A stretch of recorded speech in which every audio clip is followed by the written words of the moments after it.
Good evening to our viewers here in Guyana and online. I'm Travis Chase with the Wednesday, July 26 edition of the HGP Nightly News. We have what you need to know this evening. We were not in prison, but in a pasture. That's essentially what the court heard as the Luzignan escapees made their appearance at the Cove and John Magistrates Court. Here's more. 7 of the 13 men who escaped from the Luzignan jail on Sunday, July 23, made their court appearance Wednesday afternoon at the Cove and John Magistrates Court before Magistrate Peter Hugh, Jamal Ford, Winston Long, Kishan McKenzie, Rayon Jones, Jason Howard, Odell Roberts, and Jamal Joseph are all charged separately with escape from lawful custody from the Luzignan jail sometime between Sunday, July 23 and Monday, July 24. Ford, Long, and Joseph did not waste the court's time and pleaded guilty.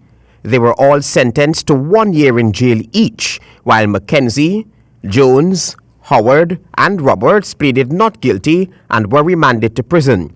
In fact, Roberts and Howard told the court that they did not escape from the jail, but a pasture, and therefore could not concede the escape from lawful custody charge. The court heard from 3 of the men that they decided to set themselves free after they saw this hole being dug and other inmates were tunneling their way to freedom. Temporary freedom, as is referred to by Jamal Ford. Most of the men complained bitterly to Magistrate Hugh of the inhumane conditions under which they were kept at the Luzignan pasture.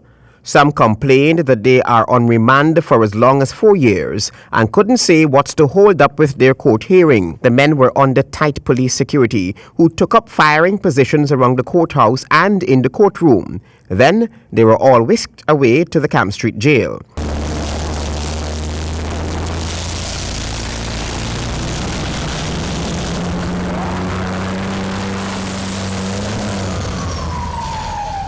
Meanwhile, police have confirmed that Kendall Skeet has been recaptured. He was nabbed in an abandoned house at Wisrock, Linden, Wednesday. Now, 9 prisoners remain on the run, 5 from Luzignan and 4 from Camp Street on July 9.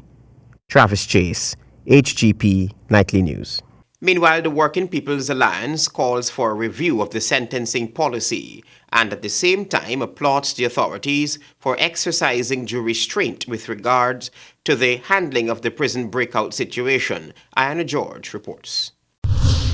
The Working People Alliance strongly commends the administration for the exercise of due restraint with regard to the handling of the prison breakout situation. WPA Executive Dr. David Hines is of the view that the approach by the administration is worthy of the recognition of right-thinking citizens. We feel that the protective services, especially the police, have acted with restraint, and we want to draw attention to that because, you know, in previous times, if there was a prison break of that magnitude, we were certain that we were going to see dead bodies on the streets, and we want to commend the present government for its handling of the situation in that regard. But the WPA was harsh on the authorities with respect to the grounds of the problems affecting the prison system. The party's chairperson, Tabitha Sarabo-Halley, addressed that issue. The WPA believes that some of the root causes of the recent prison outbreaks lie in the overcrowding of the prisons, in the abominable conditions in the prisons, the poor remuneration of prison officers, the lengthy period of incarceration of persons while awaiting trial, and the fact that a small minority of officers have become compromised. The WPA wants the government to view the prison breakout as a national emergency. The party also wants the authority to take a deeper look at the sentencing policy. We join with others who have called for a review of the practice of remanding or jailing citizens for simple non-violent offenses. We call on government to address the issue of better working conditions for prison officers and improve the wages and salaries of prison officers. These areas must be treated as top priority. We also call on the authorities to mount an immediate campaign aimed at ridding the prison service of corrupt officers and re-educating the force about the importance of integrity. The WPA is maintaining that there is a linkage between poverty and alienation among the country's youth and the growing crime situation. The party believes one solution to the problem is the introduction of more social programs aimed at bringing the nation's young people into the formal productive sectors. Reporting for HGP Nightly News, Ayana George. Thank you, Ayana. The telephone company GT&T is angered over the repeated vandalism of its telecommunications structure. The most recent act of vandalism took place Tuesday evening. More details on this story from Rodin James. The Ministry of Public Telecommunications and GTT on Wednesday called a mid-afternoon media briefing to address the issue of repeated sabotage of the country's national telecommunications fiber infrastructure, with the latest being on Tuesday. Chief Executive of the company, Mr. Justin Ned, said that the damages are done by criminal-minded persons or organizations who do not want to see the country progress on the telecoms front. Ned contended that GTT has enemies. The recent spate of sabotage will only impair ICT growth and growth of Guyana. And over the last 10 days, we have seen 4 separate and significant cuts to our fiber optic cables across the country.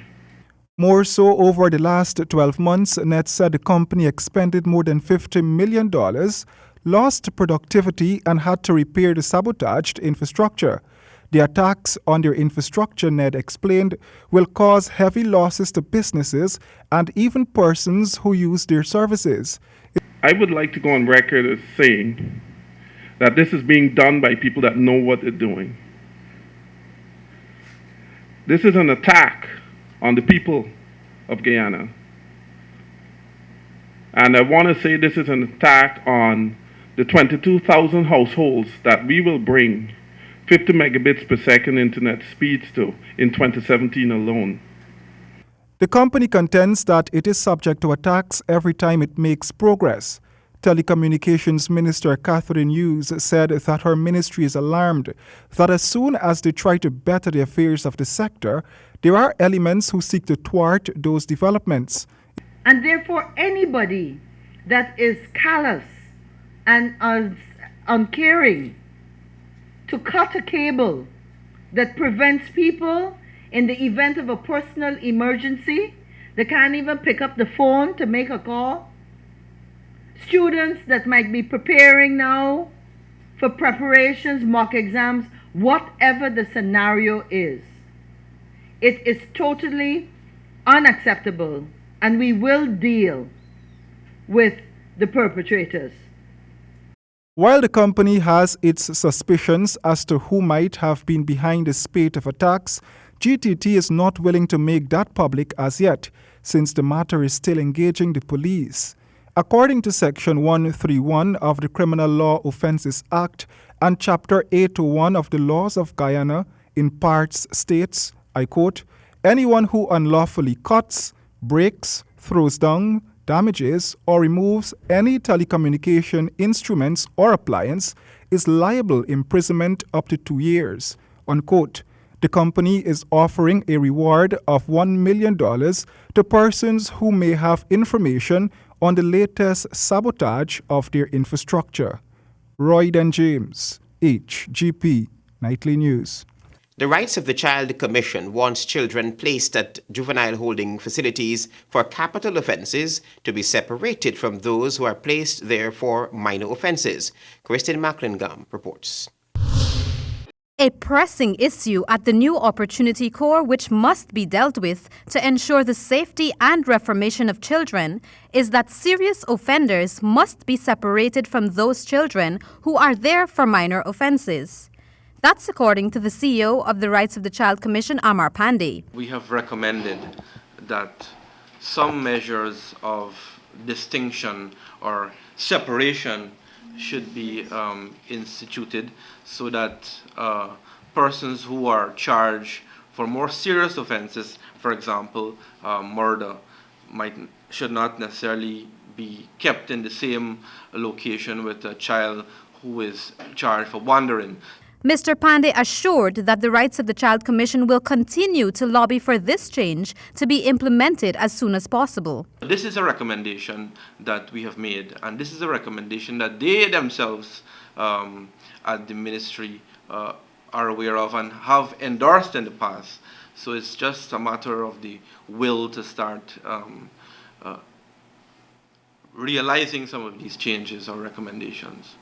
Meanwhile, the Rights of the Child Commission is aiming to ensure that the charge of wandering be abolished, since many children who are victims of abuse in their homes are the ones being charged with this offense. RCC's stance on wandering is that it is an obnoxious charge and it should be abolished forthwith. We have made this position known many years now, and we know that the draft Juvenile Justice Bill, which will be tabled in Parliament imminently, will abolish the charge of wandering. Reporting for HGP Nightly News, I am Kristen Macklingham. On the police blotter, a Melanie family is asking the police to speak the truth regarding the wrongful shooting death of their loved one. Charles Peters, the man who was shot by police Tuesday afternoon because police thought he was a prison escapee at Dushford on the east coast of Demerara, has succumbed to his injuries. His brother is outraged by the shooting. At the present moment, all I need is justice. I need to know the truth because I saw in the papers that he attacked the policeman, and that is not so. My brother don't trouble nobody. An eyewitness who opted to remain off camera said that Peters is well known in the area, and when police first drew their guns at him, she beckoned to them that they've got the wrong man. Yet, he was shot multiple times. My brother surrendered. After they shoot him in his foot force, he surrendered, and still they continue shooting him. And to the long run, they dump you at the hospital. My brother is not a dog. He got parents, he got relatives. So I'm appealing that I need justice. This video shows Peters as he's in the police vehicle, practically lifeless, as he's being fed with water by a police rank. His brother said Peters suffered a painful death. Because apparently this whole arm damaged. So they had to do the surgery to take off the right arm. And while he's looking in, it's like I saw him doing like this. And about 1:15, my sister got the news that he didn't make it. It was reported that Peters is of unsound mind and that he attacked the police. His brother rebuffed that assertion by the police. Although the person that was there on the scene, the eyewitness, said, look, I know this man. This man don't trouble nobody. He's not no escapee. But I feel to myself, after they realize, well, he's not an escapee, when they don't shoot him, they just dump him at the hospital. The matter is reportedly engaging the Police Office of Professional Responsibility. Travis Chase, HGP Nightly News. The Guyana Public Service Union is irked by government's decision to commence collective bargaining negotiations for this year when they have not settled on negotiations for last year. Kristen Macklingham reports. In light of what the Guyana Public Service Union deems incomplete collective bargaining negotiations with the government for the year 2016, the union is appalled at the administration's decision to commence negotiations for the year 2017. On Thursday, the 20th of July, 2017, the GPSU received a piece of correspondence from the Permanent Secretary, Department of Public Service, inviting the union to commence negotiations for the year 2017. For the year 2017, we're talking about 2016. They're talking 2017. We view this as a slap in the face of the commitment given by His Excellency the President, who made it pellucid that no deadlock existed on negotiations for 2016. First Vice President of the GPSU, Mortimer Liven, during a media briefing on Wednesday at the GPSU's headquarters. Mr. Liven stated that there was no deadlock in negotiations for the year 2016 and that the GPSU has been awaiting word from the government as to the next step with last year's issues. I iterate that the negotiations are incomplete. The Ministries of Finance and the Presidency will notify you of the arrangements. That was the President saying that. The GPSU is anxiously waiting the recommencement and completion of the negotiations. He added that the GPSU will not accept the invitation to commence negotiations for the year 2017 until last year's matters are dealt with. And now to tell us that, well, what in effect what you're saying, forget 2016, let's move on to 2017. We're not doing that way. 2016 is still on the table. Reporting for HGP Nightly News, I am Kristen Macklingam. Thank you there, Kristen. ExxonMobil has been coming in for harsh criticisms recently here, but despite this, the company says they are committed to doing the right thing. More from Rodin James. Sections of the local media have recently been putting ExxonMobil under the microscope for the company's management of oil resources in other parts of the world, particularly in Africa. When Nightly News interviewed the company's senior director, Public and Government Affairs, Kimberly Johnson Brassington, on Tuesday, this issue was raised. You know, ExxonMobil is just like any human. You always want people to think good of you. And so ExxonMobil, we're committed to doing the right thing. We're committed to being a good corporate citizen and a good partner to the country. That's what we do everywhere we operate, and we're going to do the same thing here. Brassington says that the goal of ExxonMobil here is not only to focus on the oil sector, even though that's their primary focus, but also to better the lives of the people in Guyana in whatever ways they can. So far, we've identified a couple sectors to focus on. We're focusing on STEM education. We're focusing on the environment, some environmental research, and we're going to focus on something in the health sector and the youths. So in sport and empowerment. Ms. Brassington made clear that the company is committed to doing the correct thing here, as they have done in other parts of the world. She said Exxon has no intention to outsmart Guyana in any way, adding that the company does not plan to leave these shores anytime soon. We know we're going to be here for decades. We made that financial investment decision in June to go forward developing Liza. That means we're here for the long term. So we are here for now decades in this country, and we get to establish what does our social responsibility look like? What kind of impact do we want to have in the community? So that's what you're starting to see, is us finding our way and developing community partners and investing money in the community. The oil company has so far made several hefty financial donations to some organizations and communities, and plans are afoot to make more of those donations soon, Ms. Brassington relayed. Royden James, HGP. You're watching the HGP Nightly News. President David Granger has reportedly appointed a senior member of his government to iron out the WPA's concerns. The party is also expected to be briefed on the oil industry soon. Rodin James reports. The Working People's Alliance and the Coalition Administration appear to be seeing 2020, following a meeting last weekend of the parties in the APNU grouping. WPA executive Dr. David Hines on Thursday expressed the view that his party had been vindicated for being vocal. We had written to the Minister of Energy to ask for declaring the public declaration of the results, the contract with ExxonMobil. He hadn't answered us for a month. Once we began to talk in public, we got an answer from him. But more than that, we now have an invitation to go and meet with him to discuss. Or he will come and meet with us.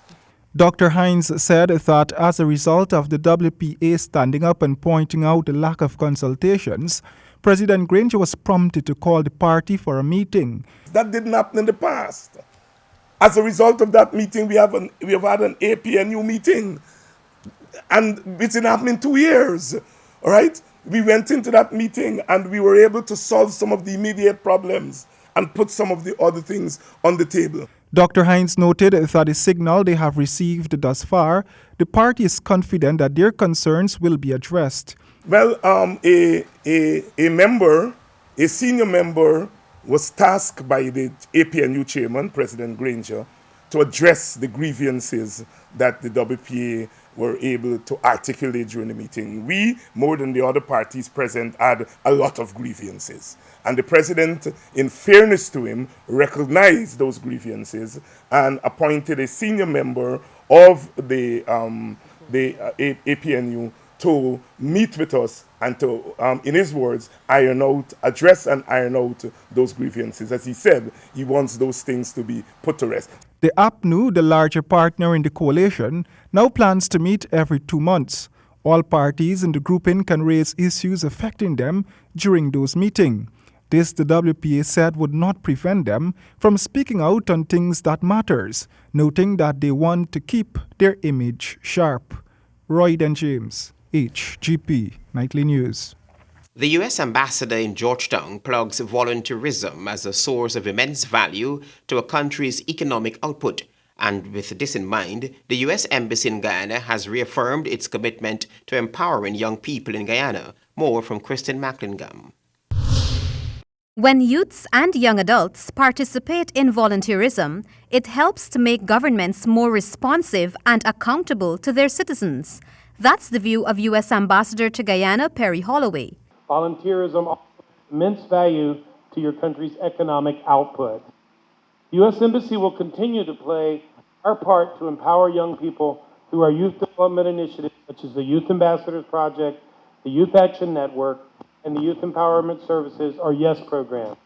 We continue to see the positive returns of these initiatives when emerging leaders, such as many of you here today, come back from your training and are committed to fulfilling social responsibility toward the development of your country.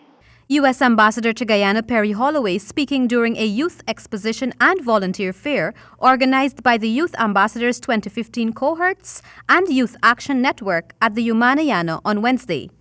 Ambassador Holloway stated that the U.S. Embassy, and by extension the U.S. government, values the contributions made by young persons to create a more prosperous and peaceful future and to promote mutual understanding. When I see all these smart, energetic, motivated young people trying to do things to better themselves, to better the people around them, and to better their country, I realize there is hope for Guyana, and by extension there is hope for the rest of the world. So I do really enjoy coming to events like this. The U.S. Ambassador posited that the connections and information shared at the Youth Exposition and Volunteer Fair should allow for the cultivation of further opportunities for individuals and organizations to succeed and create an even greater impact for the future of Guyana. We at the U.S. Embassy value your commitment and passions in fulfilling your social responsibilities toward the development of Guyana, as you not only seek to strengthen your leadership potential, but to empower your peers through the sharing of knowledge and practical experiences. Reporting for HGP Nightly News, I am Kristen Macklingam. Thank you, Kristen. The education sector is full of challenges, and you must work to make a difference. That among the charges Education Minister Nicolette Henry gave to 25 newly appointed district education officers. Rodin James reports. Education Minister Nicolette Henry has promised her ministry's full support to the 25 newly appointed district education officers to help change the landscape in the local education sector. The ministry recently appointed the 25 officers from the 11 education districts across Guyana after 18 months of orientation. The world out there is full of challenges, and so is our education system. You're all appointed to several education districts, hopefully to make a difference. You have been chosen because we believe that you can make a meaningful contribution. Minister Henry said that the Education Ministry must aspire to a culture of excellence, pointing out that the ultimate creators of quality service are people and not technology, and therefore it is incumbent upon those appointed to provide that much-needed quality service. Quality begins and ends with the individual. Quality people, guess what they do? They do quality work. It is people who manage processes and who make the system work. The minister said that when people think of the Ministry of Education, they must think of excellence. This culture, she noted, is important for several reasons. A culture of excellence within the ministry increases the workers' commitment and loyalty because of their sense of pride and emotional attachment to certain core values. The next factor that I would like to mention in regards to culture of excellence is that it provides meaning and purpose to work. The minister said too that the mandate of her ministry is to create an environment where the nation's children can succeed. She charged the new DCEOs to do all they can within their power to ensure that the quality and standard of education delivered in their respective districts move from a place of weakness to that of excellence.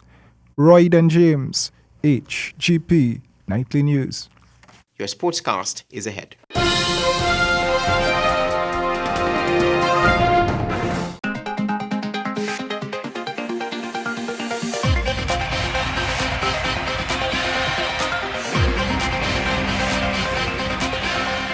I'm Calvin Chapman with the HGP Sportscast. Good evening. We tell you now tonight that 4-time champions and 6-time finalists Christianborg Wismar Secondary of Linden defeated Buxton Youth Developers of East Coast Demerara 5-4 on penalties to secure their 7th consecutive place in the semifinals of the 7th Digicel Schools Football Tournament after quarterfinal action concluded at the Betterforwachting Ground yesterday.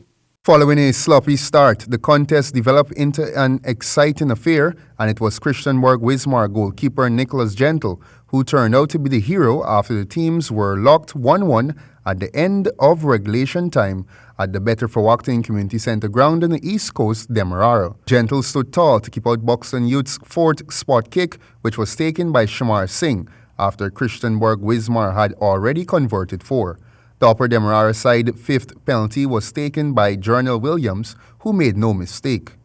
Earlier, the game was goalless throughout the first half, and Christianborg Wismar took the lead after the interval as Andre Myers found the back of the net in the 47th minute. 17 minutes later, in the 64th, Buxton Youth Developers were awarded a handball penalty. The spot kick was delayed, and that sparked some confusion. Shamar Beckles calmly converted it. After the full-time deadlock, Christianborg Wismar Secondary's Nicholas Gentle was the victorious goalkeeper after the spot kick challenge. Well, out there was a bit tough, but I had to go out and do my best, and I'm trying to continue as a successful player and just trying to push myself and carry on the finals, and that's all.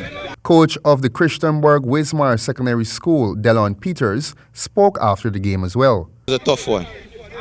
Based on the evidence out there, it was a tough one. But multi as usual, with the resistance that we always put thing and the fight that we put up, we always come. With the win, the Lindeners have set up a rematch of last year's final against Chase's Academy tomorrow at the Lenora Track and Field facility at 1600 hours. The Georgetown Amateur Basketball Association's Powerade Rainforest Water Malta Supreme First, Second, and Under 23 Division tournaments continued last weekend with 6 games. Details to follow in this story. There were 3 games each on Saturday and Sunday, all at the Cliff Anderson Sports Hall. On Saturday, defending champions in the Under 23 category Colts brought an end to the Eagles' unbeaten streak with a huge 30-point 73-43 win. Colts' Jafar Gibbons top scored with 19 points. Game 2 on Saturday witnessed the Nets edging Cobras by 1 point 62-61 in the First Division. The third and final game of Saturday, another First Division matchup, had seen the defending champions Bounty Colts continue their winning ways for the night with an easy 78-58 20-point win over Pepsi Sonics. On Sunday, 2 matches were played in the Second Division, followed by 1 in the first. In the initial matchup between Pace Setters and Sonics in the Second Division, Pace Setters enjoyed a huge victory, winning 98-40, as the woes of Pepsi Sonics Basketball Club continued in the league. In Game 2, reigning champs in the Second Division as well, Bounty Colts, added another W to their form with an 8-point 70-62 win over University of Guyana Trojans. Rounding off the night and play for the weekend, UG Trojans suffered a second defeat for the evening after suffering a heavy defeat to Pleasance Guardians 88-47 in the First Division action. The tournament resumes tonight with matches at the Cliff Anderson Sports Hall. The The first will see Cobras against Pace Setters in the Under 23 division and Colts versus UG Trojans in the second division. In regional news, Guyana enjoyed success in their first match after wrapping up a 63-run win against the Leeward Islands in the regional Under-19 three-day tournament that is being contested in St. Kitts. On day 2, Guyana had stormed to a 221-run lead over Leeward Islands, heading into today's final day. Resuming their first innings on 17-for-1, the Leewards were dismissed for a paltry 100 to concede a first innings lead of 120 runs. Joshua Grant was the only batsman to pass 20 with 28, as seamer Ronaldo Ali Mohammed snatched 5 for 11 and off-spinner Kevin Sinclair 3 for 33 to destroy the innings. In their second turn at the crease, Guyana closed on 101 for 5. Today was the final day and the Leeward Islands needed 293 runs to secure an unlikely victory, and they were dismissed for 229 off 67 overs at around 4:30 p.m. Bowling for Guyana, Ashmead Ned took 4 wickets for 30 runs, Richie Lucknott 3 for 58, and Ronaldo Ali Mohammed 2 wickets for 62 runs. In basketball, a game-high 32 points from guard Kevon Wiggins was not enough to stop the Bahamas from hammering Guyana by 51 points, 114-63 in their opening game of the 2017 Central Basket Under-17 Championship in the Dominican Republic today. Nigel Bowen, 13 points, was the only other Guyanese in double digits. Dominic Bridgewater had 27 points and 8 steals for the Bahamas, while Goodman, 23 points, and Samuel Hunter, 17 points, were the other top scorers. The Lugard Mohan coached side will now face Puerto Rico tomorrow, Thursday, July 27, in their second game, where they will hope for an improved performance. And that's all we have for you on the HGP Sportscast. It's now back to you, Travis.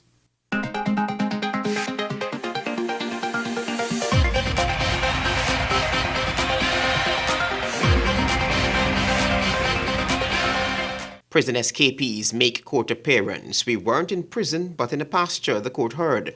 Protective services lauded for exercising restraint in prison breakout situation. Melanie Mann shot and killed by police. Police thought he was an escapee. Family cries for justice. And massive vandalism of GTT cables. Those were our major headlines. For all these stories and more, you can go to our website. It's www.hgptv.com. I'm Travis Chase. Thanks for watching. Goodbye.